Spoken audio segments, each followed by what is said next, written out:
Hello, folks. I want to ask you to bear with me if there are any either video or sound issues with this particular recording in the next few. As you may have noticed in a few of my notes over the last few weeks, there's been some technology changes in the Galic household, and I'm making the effort here to switch over the recording program that I use and PowerPoint to the Mac and to leave the PC behind. And so this is my first real experiment in recording with the new technology. So I hope it works out okay.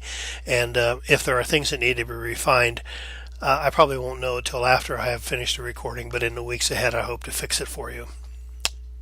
So this particular chapter is really where Levine starts to get into the nuts and bolts of working with people, and the next several chapters, in fact, will look at specific kinds of, I think, I would call them how-to kinds of things in terms of working with people. And again, some very basic things on one level, but on other levels, I think very helpful things in terms of tuning into your client and being able to be effective with him or her. So first of all, when we look at the basic problem-solving process, she starts out by kind of taking a look at why is it and how is it that people change.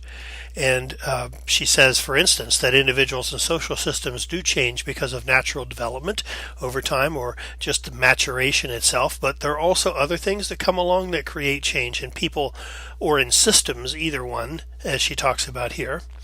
Rational decision making, for instance, that it's more fulfilling, or it will enable an individual or a system to avoid pain or discomfort if a change is made. That's one reason why people will actually consciously, rationally make a decision to change.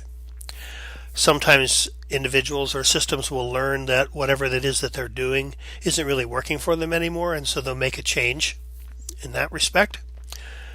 Sometimes new relationships prompt us to make changes that either turn the resources to other things because that relationship fills certain needs that we had to take care of ourselves before, or because we have new needs to fill in that relationship.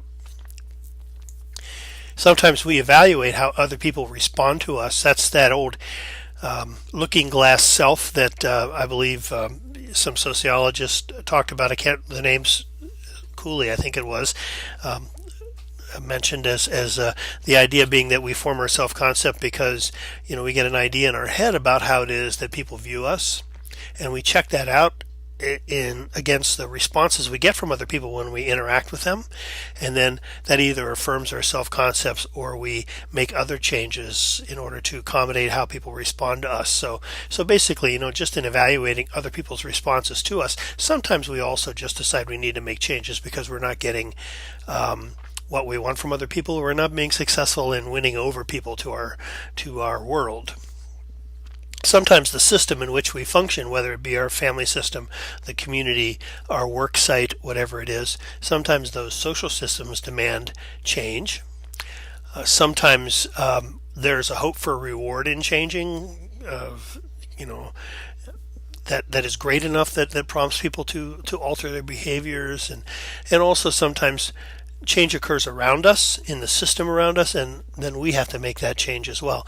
A week or two ago we were talking about, I believe, the alcoholic family and the dance that family systems have with each other, that when the alcoholic becomes sober, everybody in the family system has to make alterations and changes to their own dance steps around that person so that the system can continue to function maximally. So that's another thing that might promote change. But fundamental change, real change, has to come from within, as this slide presents, even if there are outside forces helping to shape it and pressing it to change and forcing change, perhaps even, or encouraging change. If the change doesn't come from within, if there isn't a desire from within the individual to make that change, the change isn't going to last for very long. We don't create change in our clients. Our client makes the change. We are there basically as a catalyst to encourage that change. Levine talks about a process of, I think, 9 different steps in terms of the helping process. Some of this may seem a little bit repetitious, but really they are each individual stages. So that we start with, first of all, engagement, which is that period of time when we establish communication and rapport with the client. The opening phase is more or less of our work with the client. There is a lot of uncertainty in this phase, and so this sometimes can take a little longer than with other people. It depends a lot upon your client's experiences, your own experience as well in the job, and how much confidence individuals can put in you from the beginning. The assessment phase, when we really are taking a look at what is going on with the client, what needs to happen, appraising the situation. We define the problem, that is, we identify the needs. We determine the results we want, that's setting goals or objectives for our intervention. We determine how we're going to go about reaching that objective, how we're going to reach those goals, what kind of intervention we're going to use, what methods we're going to use in order to get there. Establish a contract with the client. Now, sometimes this is verbal, sometimes it's actually in writing, where we, together with the client, agree to the roles that each of us play and the objectives to be pursued. We identify in that contract what each person does in order to get to those goals. That is, what actions are going to be necessary to get to the goal. Throughout the process, we evaluate. Although their evaluation is identified here as a separate stage, it really is a constant process throughout the helping process. We should always be evaluating the outcome of our work and see if we're getting where we want to go. But at a certain point, we certainly have to stop and take a look back over things. And then finally, we make a determination. Have we achieved the goals? Is our efforts complete, or do we need to find a new approach because the ones that we selected didn't work? Do we get new goals if old ones have been achieved or are no longer relevant? Do we look for new things to do? Because sometimes there's a lot of different things, and or do we just simply abandon the plan and quit the effort, refer to others or whatever? But we have to make those decisions as we get to the end of this evaluation process. Now we're going to look at each of these 9 goals just a little more in depth. This is not going to be a deep replay of what's in this chapter, but just to kind of talk a little bit more about each stage. In the engagement process, a lot of times there are different reasons that clients come to us. If you have a voluntary client, and particularly in the social work field, you can consider yourself fortunate, because most of your clients, I think it's safe to say, in most settings are going to be involuntary clients. But when you have a voluntary applicant, a voluntary client, that's somebody who's really seeking services and wants to make changes or improvements, it's really a kind of a glorious working experience sometimes with that individual when that desire is real. But as I said, I think most of the time you're going to find, or at least much of the time, that you are working with people who are there because of their involvement in a system, whether it's the criminal system or the child protection system or the mental health system or what it might be, even the educational system, or it may be somebody who's there because their partner insists upon it, or it's a child being taken to treatment by a parent, whatever it might be. You'll oftentimes find that you have involuntary clients, not somebody who's coming to you of free will. And so there's a lot of times there's a reluctance and a resistance to our intervention during those times. And really, as this slide indicates, we really have to kind of sell our wares more or less, particularly with an involuntary client, but also with a voluntary one in some respects, I think. But we have to help the involuntary client find ways to feel okay about being a part of this service and participating in it. And sometimes you have to start out more slowly with the client if you have the luxury of controlling your pace, at least in your work, to allow the client time to kind of catch up with you. Other times, you have to press forward with your client and hope that they come along. Again, in a perfect world, the client's going to determine the pace of intervention, and the truth is that oftentimes in your jobs, you're going to find that there's a certain expectation in terms of goals accomplished step by step, meeting by meeting, week by week, whatever it might be, that you may not always be able to kind of take a slow pace as you may sometimes feel you need to take. If you have involuntary clients, there certainly are things that can be done to bring them around and convince them that you're there to help, and that you are someone who can be trusted. And it really isn't within the purview of this course to be able to do this, although I think really that's a chapter that would be very useful in a book such as this, how to engage the involuntary client. And there are some good resources out there for that I'd encourage you to look for. And I think probably during the course of your social work education, you're going to find that you spend some time dealing with that question. So that's the engagement phase. They're checking you out. You're learning about them. You're just trying to get them hooked into services, and sometimes marked with reluctance, and may take some time sometimes. Now, the next phase, the assessment phase, the client is kind of bought into being a part of this service, and you begin helping the client to define the problem and identifying available resources. Now, there's a number of different ways of looking at the problem, and one of them is what the client says, and that's one of the first things, of course, you want to find out and it is what we call the subjective report of the experience of the problem, rather, that what the client sees is going wrong. And sometimes when you look at the bigger picture, you see other things that are probably more the problem than what the client perceives, because oftentimes we have our own peculiar kind of individual way of seeing things that doesn't take in all of the factors in an environment. And so you don't usually just talk to the client and then decide that what the client says is the problem, and you move forward from there. Some people say that's what you should do, but most of us would disagree with that.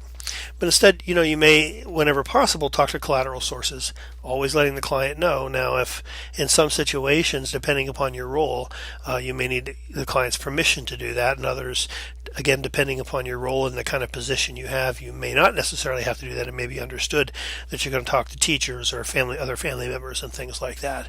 But getting information from other sources, whether it be individuals in that person's private life or people with school or at work or whatever, sometimes can be very useful in your interventions. And of course, you look at old records, any old evaluations, testing that might be available also to gather information. And so really, you put all this together and kind of determine what's really relevant to the problem, and you try to focus on this. Now, if the client's report of the problem is significantly different from what you perceive is the heart of the matter, you may choose to start with where the client is, and that's usually sort of that old expression: you start where the client's at, and work on those particular problems. If if it's not harmful to other people to do that. For an example of when that might be, for instance, is if you have a batterer come to you and says that the problem is a marital relationship problem. Yes, he beats his wife, but she doesn't hang the towels properly, and if she'd only start hanging the towels properly and she'd get the dinner done on time when she gets home from work at the end of the day, there would be no need for him to beat her. Now, believe it or not, you actually may have a client that would come in and say something like that to you. And that's the client's perception of the problem. And that's one situation where you may not want to take the client's problem and begin working with that, because clearly there are other factors at work here, or other forces at work here, and you'll want to take a different approach to treatment. But sometimes starting where the client's at is the best thing. Other times you may need to work with the client a little bit to help them see that there are other perspectives on this that may need to be dealt with first. So that's the assessment phase, just kind of looking at and defining. Well, next you define the problem, but kind of gathering the information so that you can define the problem. Now you're going to work on isolating and understanding what are the causative factors, what are the history of the client, or this, if it's a group you're working with, what the group's history is for that matter. In this history, this is where when you work with clients of different ethnic backgrounds, for instance, you may want to know more about what their perceptions are of their involvement with their ethnic group. Do they feel connected to that group, or do they feel much more connected to the mainstream? Are there conflicts within their family system over how they perceive themselves in relation to their ethnicity? If they're closely tied to their ethnicity, or even if they're not, what do they know of the history of their ethnicity?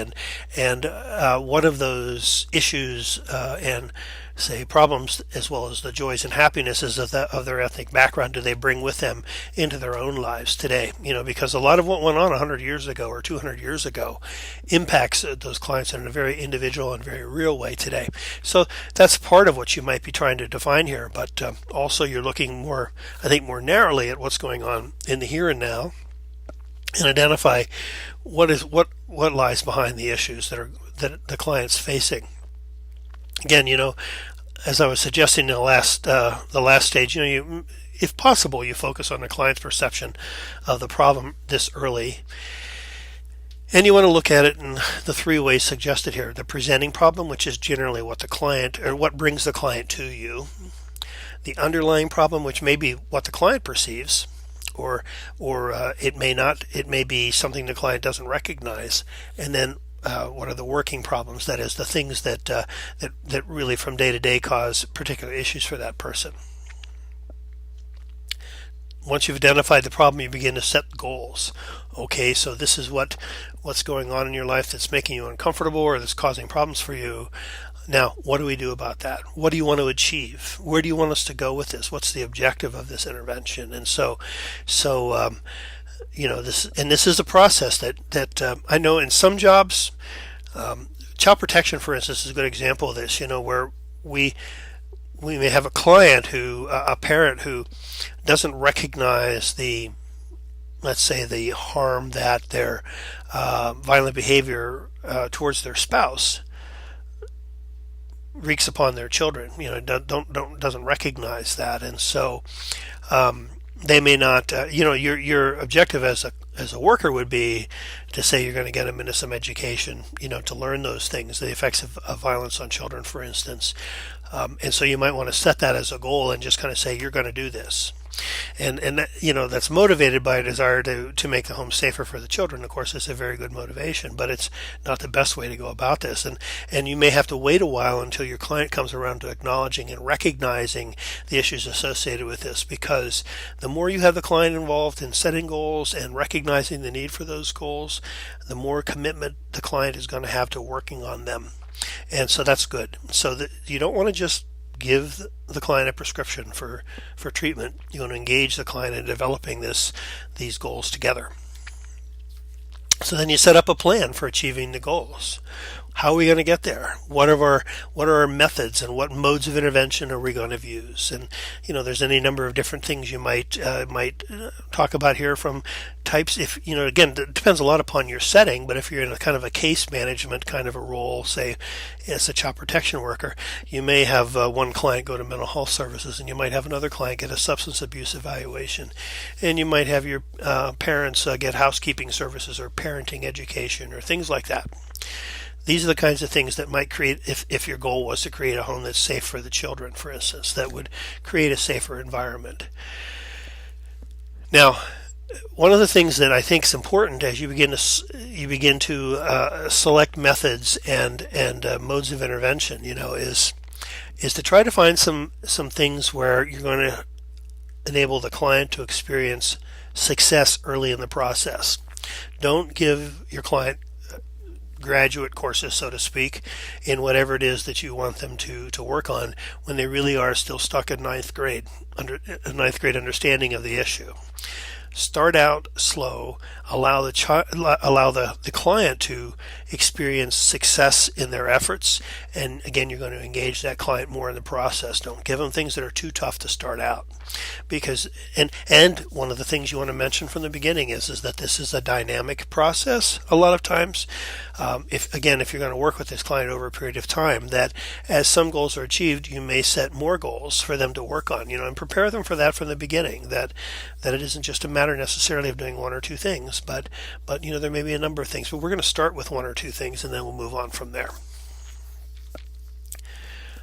Establish this contract, and usually this is, put in writing. It isn't always, and you can certainly have verbal contracts with clients depending again upon the setting that you're in. But a lot of for insurance billing purposes now, for instance, or for legal purposes or whatever it might be, written contracts are written what called case plans or contracts for services or treatment plans, or however you want to refer to it.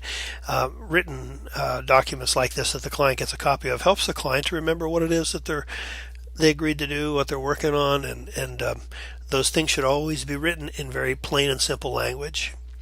Something that the client can understand. This isn't written for us. You want to try to keep professional jargon out of this contract as much as possible. But in plain language, identify the goals, how you're going to go about achieving those goals, who's going to do what, and by what time do we expect to have these goals? Are we going to evaluate at least our progress towards these goals? So this gives us a structure for our work together, and it also gives you an opportunity to check out, to understand, to be sure that your client understands where you're heading with these things. The actions leading to the desired goals. Again, who does what? The client may have some objectives assigned to him or her to achieve with the timeline. You will have objectives. You will have certain things that you do in order to help the client carry out those objectives. And other people may also have roles in this particular plan of action. Who does what? When do they do it? How do they do it? And remember always, don't expect more from your client than they're capable of doing. Work's gone on for a period of time, and now it's time to evaluate. Evaluation, as I mentioned earlier, is a part of the process continually, and it should not be something to force some sort of the clients or anyone into a defensive posture, but rather is something that is intended to appraise whether or not the methods that we've chosen to achieve the goals have been effective. Because if they're not, then we want to change those goals. We want to find ways to make it more effective. And so this is a positive part of this process. And it's evaluating not only the client's work, but it's also evaluating, say, the worker's design for this plan as well. Finally, the termination phase or continuation phase. With this assessment, you determine: do we need new goals? Do we need to alter the methods in order to achieve the original goals? Have we achieved enough now that we can stop for a while? Do we want to quit for a little while and come back later? I mean, there's any number of different things that you might decide you want to do at the time of this evaluation, and what you're looking for, of course, is movement in the direction, at least, if not the goal being achieved. So if there's movement in the right direction and it's satisfactory, then you probably want to continue with the plan if you have the time, at least, to do that, if your agency and professional duties permit that to occur. If not, though, then it's really time to kind of sit down and look at, were the goals appropriate? Were the methods chosen ones that really could lead to the goal, or were there some error in identifying those methods? If there were barriers to those methods, barriers to achieving the goals that were outside the client's control, perhaps we need to look for ways to overcome those barriers before we go back to returning to those goals. So you get the idea. These are all the kinds of things we're looking at here. We terminate only, not only, if, again, it depends on the definitions in your job, but ideally we terminate only when the goal is achieved, or if it's obvious that a referral to some other source is indicated. Now, the objective here is not to keep client in a relationship with you for the next 3 or 4 years. In most situations, at least, it's not. And so we don't want to. We're not trying to create perfection here. We're keeping our goals simple and goals that are achievable. And so this is not a way to kind of engage your client for a long-term relationship necessarily. That's not what it means when it says terminate when your goal is achieved. Termination is, in of itself, a very emotional process. We've talked about this in earlier weeks also, and so it's something that really needs to be done properly, should be done positively, and always keep the client's self-image in mind as you go about the termination process. And termination really should always leave the door open for future contacts. Now, a lot of times these case plans are terminated prematurely, either because something happens in a client's life and they no longer come in to work with you, or you move on to other positions.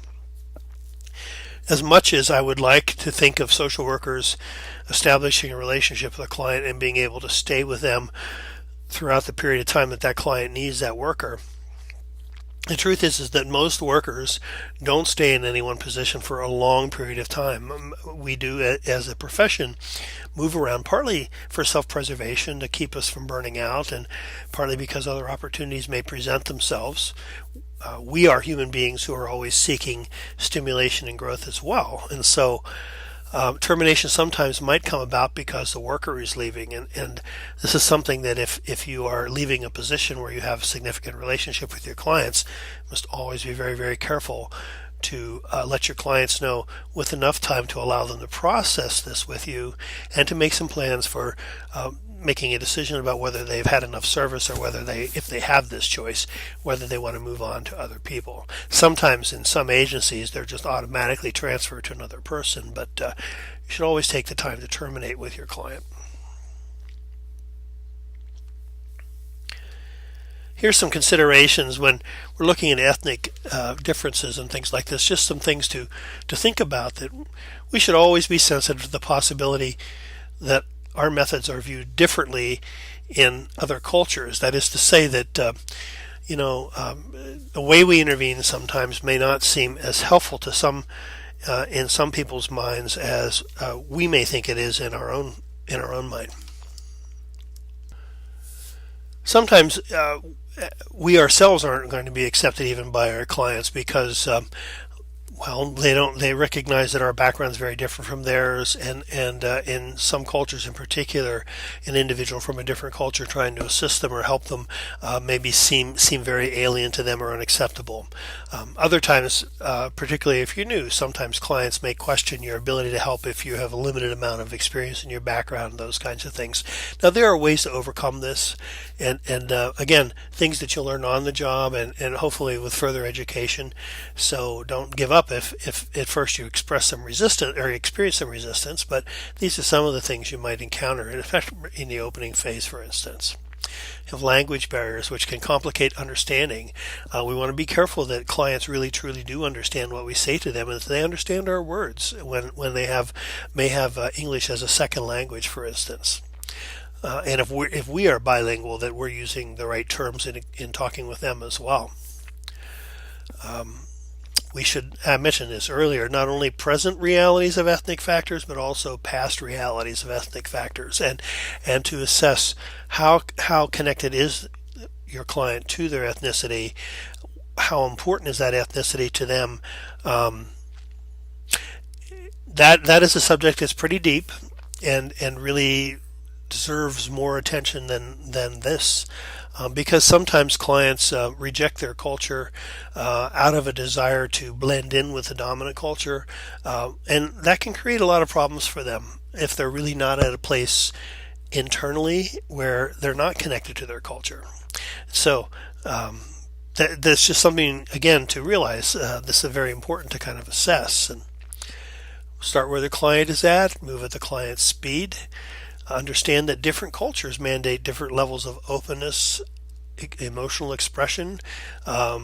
We tend to want our clients to, be open. I mean, to talk about their feelings all the time. To have this kind of catharsis in their work with us, perhaps. And there are some cultures that just don't allow for that, and we should be careful not to identify this as a failure in casework or a resistance on the part of the client when it's emotional or when it's culturally inappropriate for them to engage in the kinds of things that we look for them to engage in. Some cultures have rituals. Some cultures have boundaries, traditional roles within a family system, for instance, that that you always make your introduction to through the male of the family, for instance, the head of the household or whatever it might be. Others don't have that. Some cultures really consider getting in there and getting right down to business, like we have a tendency to do, to be rude, and expect that time will be taken in small talk together before we begin to really start working on issues. Other cultures are quite the opposite, and will sit down and almost seem abrupt in their desire to get working on things, because this is what they're here for, and let's get it done, and I'll go on from there. So ethnicity is something that's very important to consider in the helping process, and will affect the helping process at each of the 9 stages. There are 2 case studies presented in the book, and I'm not going to go through them, but I encourage you to read them.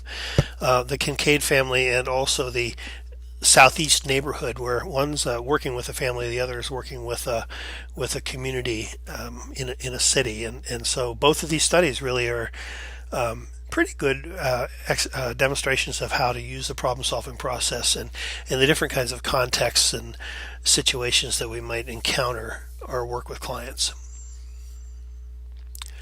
Finally, just a couple closing thoughts about the process itself. The basic problem-solving process is simple, continuous. One step grows out of another. So it really is, when you look at those 9 stages, they really kind of flow one into the other. You might have noticed as I was talking about these stages that actually sometimes I was talking a little ahead of the stage, because that's just how natural and normal the flow is. The user of this process can learn a way to approach problem solving that can be used in the future. And this is one of the, I think one of the beauties of a simple process like this is that not only can you help the client work through their particular issue that's troubling them today that they're stymied with, but they learn the process by which they can address similar problems in their lives in the future independently. And so you're really not only helping the client with their problem, but also teaching them what the problem-solving process is. And so there's many benefits from this very simplified helping process that's spelled out here. So as you go through your profession and your career, you're going to hear these, look at these 9 stages, and you're going to see that some settings don't have all 9 of them in. Some of them describe them differently. Some of them combine those stages together or whatever. But basically, you're going to see the helping process, however it's defined in your work setting, is going to pretty much follow the process we just talked about. So it's useful to kind of keep that in mind. And again, this is one of those things that separates a professional relationship from a personal relationship, where there are phases and stages to go through in this helping process that are pretty routine. Pretty standard, I suppose I should say, in going about helping clients. So with that, I will close this discussion for Chapter 7 and hope that you found useful information in that. I'll be talking to you later.